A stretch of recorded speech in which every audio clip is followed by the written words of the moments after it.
find that a little interesting and hope you did. Okay, just want to speak about, it's just an observation. An observation of a person that I know quite well. This particular lady has got two children. She's got a young girl called Jacqueline and a twin brother called Bradley, who both turned 10 on the 8th of May.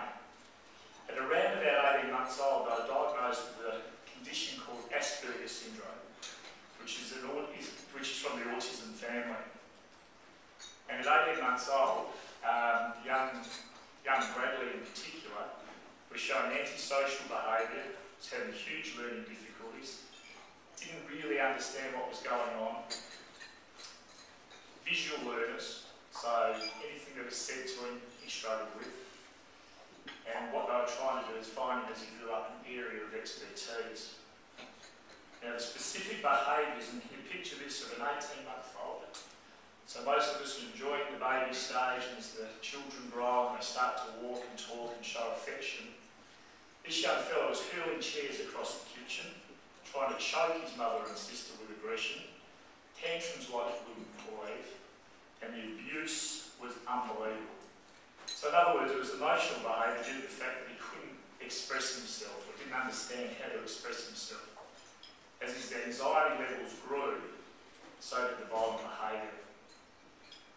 Just to give you an idea, as the young Bradley went to school, this particular lady got a phone call saying he can come and get him. Bradley attended 5 schools before he was 8 years old. Schools didn't know how to handle him, teachers certainly didn't know how to handle him.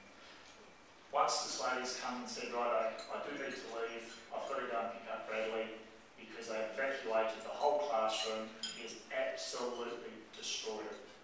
So he's just gone through the whole classroom, thrown, kicked, screamed, put kids and the teacher obviously in a position of danger. What the parents initially thought when the kid was 18 months old is, what the hell am I doing wrong? This is the normal behaviour, and they started blaming themselves. So what they did then was to try and work out how to deal with the situation. They spoke to a lot of people, they went to parenting lessons, seminars, and just worked out, once the little fellow was diagnosed, when I asked this particular person what the reaction was, it was pure relief. It wasn't that they were doing anything particularly wrong, there was a reason why this young fellow was behaving the way he was. They attended special skills groups, and it was really interesting to note that the government isn't actually supporting these parents of these particular behavioural problem children that are diagnosed in any way, shape or form to the degree that they should. Here's a photo of young Bradley. It's going to be very hard to see for you up the back. This is Bradley at cross-country race at Deadman's Park. He's just run 1.5 kilometres. And for those that actually can see the photo, what can you see in his face? Just crossing the finish line. Little fella's absolutely wrapped. There's 30 competitors in that particular race. Can you see where they are? So he's either that far out in front, or he's cold last. In this particular time, he was last. And he wasn't just last by a little bit, he was last by a mile. For those who can't see the photo, he's running through going, "You beauty." Big smile on his face. First time he's ever run 1.5 kilometres. He's wrapped that he's competed and completed. Again, his mother was absolutely ecstatic. She didn't care that he came last. So for both Mum and Bradley, it's about improving yourself. Small steps, continuous, consistent improvement. Bradley's really cool simply to compete and complete. It's not about the winning. Later in the year, he was awarded runner-up, Senior Athlete of the Year for his club. So they awarded on a number of races and personal improvement or personal best. 22 personal bests for 1 year, this young fellow. His mother's Julie Thring, who works in our office. To work closely with Julie and to see the amount of input that she puts into 3 days and what she actually goes home to and has to deal with on a daily basis has just made our whole team just so proud of her.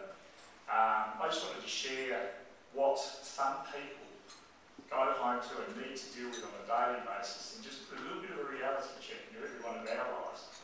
I know that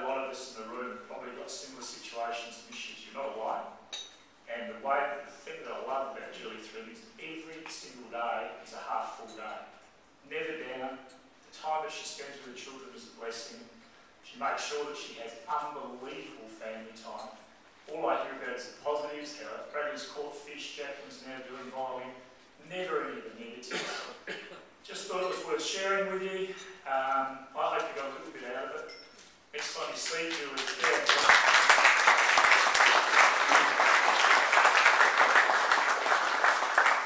next time Julie Thring's hitting you up for money, just keep that in the back of your mind. She does do an awesome job. Ladies and gentlemen, just as we go into what some of us are deeming a little bit tough market, let's just keep it in perspective. We're very privileged. It's a fantastic industry we're in. We're working for a company that's doing the best for you, the best we can for you. And I just say to just get out there, personal bests, and do the very best you can. Righto. Harcourts Foundation. Thanks, Bradley. Good job, mate. Harcourts Foundation.